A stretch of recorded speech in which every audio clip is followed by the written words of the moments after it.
बच्चों, आज हम लोग विज्ञान पढ़ेंगे और विज्ञान में प्राणियों में पोषण, एनिमल न्यूट्रिशन, प्राणियों में पोषण। हम लोगों ने पादप पोषण पढ़ चुके हैं और पादप पोषण में आप लोग को विस्तृत ढंग से बताया गया था। अगर आप लोग देख लिए हैं तो बहुत अच्छा, और नहीं देखे हैं तो जरूर देख लेंगे। हरे पेड़ पौधे में अपना भोजन वे खुद बनाते थे, लेकिन जीव जंतु इस धरती में जितने भी जीव जंतु हैं वे अपना भोजन खुद नहीं बना पाते। क्यों? क्योंकि प्राणियों में हरित लवक नहीं पाया जाता है, हरे रंग नहीं होते, और जिसके चलते प्राणियों में हरित लवक नहीं पाया जाता है, जिसके चलते अपना भोजन नहीं बना पाता है।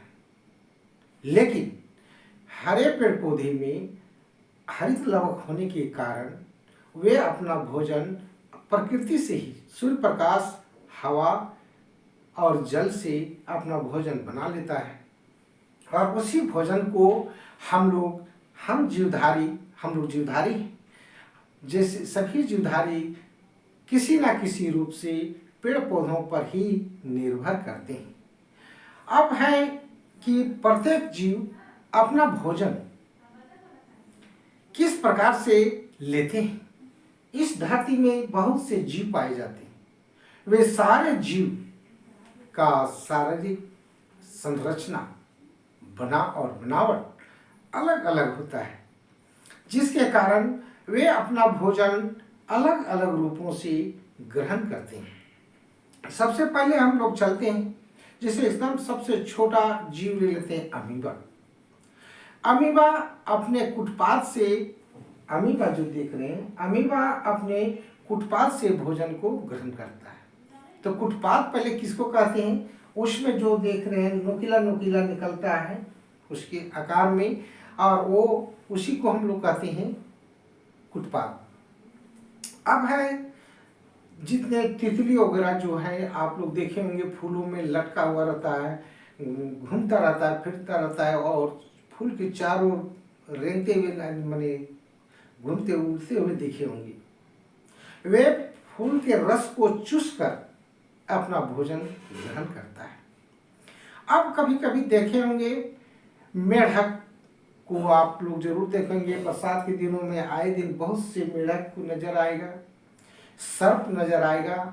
तो देखे होंगे कि सर्प जो है भोजन को, या मेढक तुरंत उसके मुख में जाता है और वो निगल जाता है। सांप में भी जैसे अजगर वगैरह भी होता है, वो तो बहुत बड़े बड़े जानवरों को भी, बहुत बड़े नहीं लेकिन जो अपने निगलने लायक जो जीव है उसको वो निगल जाता है। तो निगल करके भी वो भोजन को पेट भर लेता है। अब पक्षी, बहुत से पक्षियां होते हैं, पक्षी अपने चोंच से वो अपना भोजन को खाते हैं, मतलब तोड़ करके अपना भोजन ग्रहण करते हैं। देखेंगे पेड़ पौधे में बहुत से, वैसे हमारे घर में भी बहुत देखते हैं कि पौधे मन चिड़िया आता है, अमरूद या आम को बहुत आराम से कुदर माने चोंच से मार मार करके खा लेता है। और इसके अलावा आप घर, सभी के घरों में देखेंगे चूहा देखेंगे, वो भोजन को क्या करता है, कुदर करके चूहा कुदर के अपना भोजन को ग्रहण करता है। और अब आता है सबसे विकसित प्राणी हमारे क्या हैं, हम लोग मनुष्य। और मनुष्य जो है अपने मुख में भोजन लेते हैं, और भोजन लेने के बाद वो अपना मुख से भोजन को ग्रहण करता है। अब आते हैं बच्चों, डिटेल से थोड़ा समझते हैं। आपके पाठ्य पुस्तकों में बहुत मिलेगा और ये बहुत ही इम्पोर्टेंट चीज है, अमीबा के बारे में हम लोग जानेंगे। अमीबा एक कोशिकीय जीव है, एक कोशिकीय जीव है बच्चों। एक कोशिका, हमारे शरीर में लाखों लाख कोशिका है, परंतु अमीबा एक एक कोशिकीय जीव है, एक एक कोशिका रहता है और उसी के अंदर वो समस्त क्रियाएं करते हैं। लेकिन हमारे अंदर लाखों लाख कोशिका है, लेकिन कोशिका में ही सारी क्रियाएं संपन्न नहीं होता है। लेकिन वो तो हम लोग बाद में पढ़ेंगे और जानेंगे। फिलहाल अभी हम लोग चलते हैं अमीबा में। अमीबा जलाशयों में पाया जाता है, जहाँ पानी बहुत अधिक है वहाँ पर जलाशय में इसको पाया जाता है। लेकिन इसका आकार आपका निश्चित नहीं रहेगा, वो स्थान के अनुसार और अपने भोजन ग्रहण करने के आकार में अवस्था में वो अपने बहुत से रूप को बदल लेता है। तो उसका एक निश्चित रूप नहीं होता। जैसे हम लोग मनुष्य हैं, कुत्ता बिल्ली चिड़िया जो है सबका अलग अपना एक ही रूप रहता है, चाहे वो जहाँ भी रहे जैसे भी रहे। लेकिन अमीबा अपने शरीर के रूप को बदलने लगता है। तो इस तरह से वह अमीबा जो है अपने कुटपाद, देखिए जब उसके सामने जब अमीबा को भूख लगता है, जब उसको एहसास होता है कि हमको भूख लगा है, तब उसमें क्या होता है कि वो अपना शरीर में कुटपाद पैदा करता है। और कुटपाद पैदा करने के बाद जब उसके सामने एकदम भोजन के कण बहुत अत्यंत छोटा, वो भी कौन छोटा कण, जैसे बहुत से कार्बनिक पदार्थ का छोटा छोटा पदार्थ हुआ है, वो ऐसे चीज़ों के को अपने चारों ओर से कुटपाद से घेर लेता है, जिसको कहते हैं खाद्य कण। खाद्य कण में आता है और खाद्य कण में उसी को कहते हैं फिर खाद्य धानी। अब अमीबा खाद्य धानी में ही भोजन का पाचन करता है और पाचन करके उस भोजन के पचे हुए भोजन को अपने शरीर में ले लेता है। और अपचे भोजन को, जो भोजन उसके शरीर के लायक नहीं रहता है अमीबा का, वो मतलब वही रसधानी से ही उसको शरीर से बाहर निकाल देता है। तो बच्चों, अमीबा आपका एक बहुत अच्छा इम्पोर्टेंट चैप्टर है, इसको बढ़िया से देख लेंगे। और चूँकि बहुत से परीक्षाओं में इसको पूछा जाता है और इसे जानना भी जरूरी है। अब आता है बच्चों हाइड्रा। हाइड्रा जो है ये बहुकोशिकीय जीव है। क्या है? बहुकोशिकीय जीव। हाइड्रा का चित्र देखिए, थोड़ा सा इसका ऊपर में देखिए, थोड़ा सा जाली जैसा है, उसको कहते हैं मुख गुहा। क्या कहते हैं? मुख गुहा। और उसी में एक जो छिद्र होता है और उसी छिद्र के द्वारा वो अपना भोजन को अंतर्ग्रहण करता है, अपने शरीर में लेता है और उसका पाचन करता है। पाचन करके उस भोजन को अपने शरीर में ले लेता है, अवशोषित कर लेता है, खींच लेता है और अपचे भोजन को उसी मुख गुहा से, जिस छिद्र से भोजन किया उसी छिद्र से फिर अपचे भोजन को बाहर निकाल देता है। तो बच्चों, ये हाइड्रा हुआ, ये बहुकोशिकीय जीव है, याद रखिएगा। और अमीबा था एक कोशिकीय जीव। अब हम लोग चलते हैं मानव पाचन तंत्र। मानव पाचन तंत्र बच्चों, मनुष्य जो है सभी जीवों से विकसित जीव माना जाता है और इसमें जो हमारा पाचन तंत्र है ये बहुत ही विकसित होता है, जिसके चलते इसके मुख जो है, मुख में भोजन लेता है, ग्रसनी से के द्वारा भोजन को आमाशय में ले जाता है और वहाँ पर छोटी आंत जिसको क्षुद्रांत कहते हैं, फिर बड़ी आंत जिसे बृहदांत्र कहते हैं, उसके बाद मलाशय है, मलद्वार, गुद्दा है। इन सारे चीज़ों को मिला करके हम क्या कहते हैं? इसका पाचन तंत्र। लेकिन बच्चों ध्यान रहे, पाचन तंत्र के अंतर्गत कुछ पाचक तत्व भी आते हैं, पाचक रस भी आते हैं, जो हमारे भोजन को पचाने में मदद करता है। इसके अलावे बहुत से परिसंचरण तंत्र भी आता है, जो पचे हुए भोजनों को कोशिकाओं तक पहुंचाने का काम करता है। तो इन सारे चीज़ों को मिला करके हम लोग इसको कहते हैं पाचन तंत्र। अब है बच्चों, थोड़ा सा डिटेल से हम लोग जानने के प्रयास करेंगे। सबसे पहले मनुष्य भोजन को कहाँ लेते हैं? मुख में। मुख में भोजन जैसे ही हम लोग लेते हैं तो भोजन का पाचन यहाँ से शुरू हो जाता है। कहाँ से? मुख से। मुख से भोजन का पाचन हमारा शुरू हो जाता है और वो लार ग्रंथि से भोजन हमारा मिलकर वही उसमें टैलिन नामक एंजाइम पाया जाता है और वो भोजन को मुलायम भी करता है, पचाता भी है।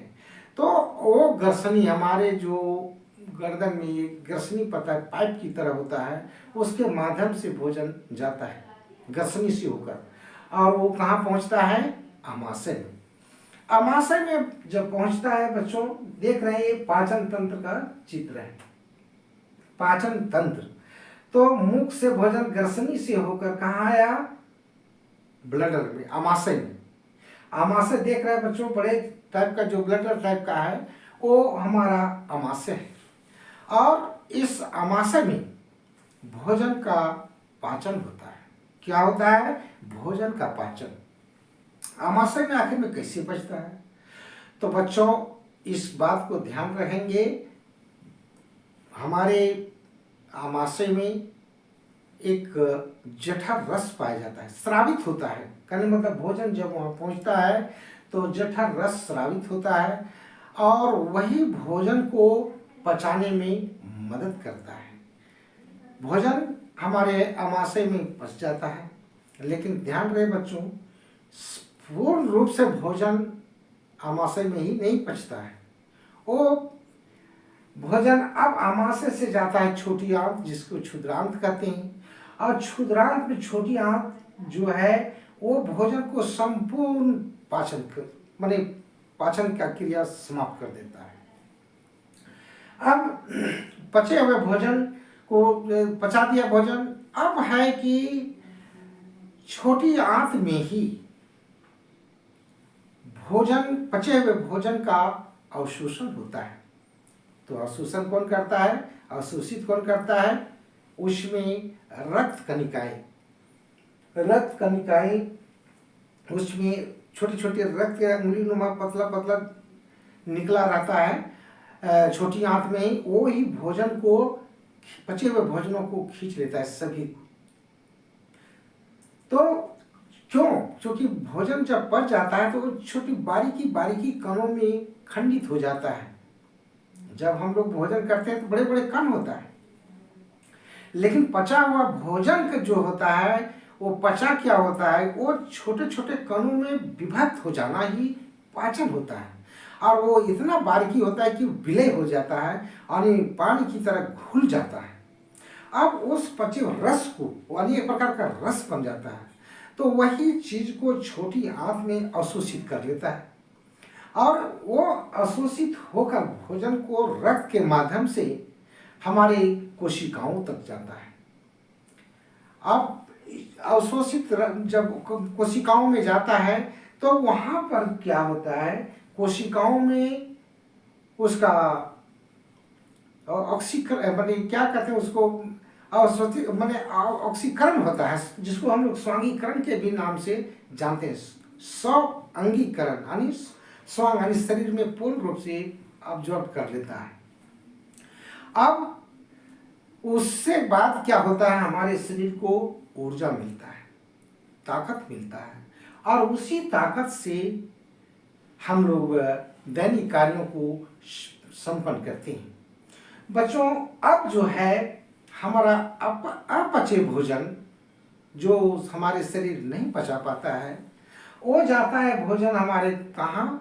बड़ी आंत में, जिसको बृहदांत्र कहते हैं, बड़ी आंत में। अब वहाँ पर जो हम लोग जल लेते हैं, वो जल क्या करता है? जल को अवशोषित करता है। बड़ी आंत में केवल जल का अवशोषण होता है।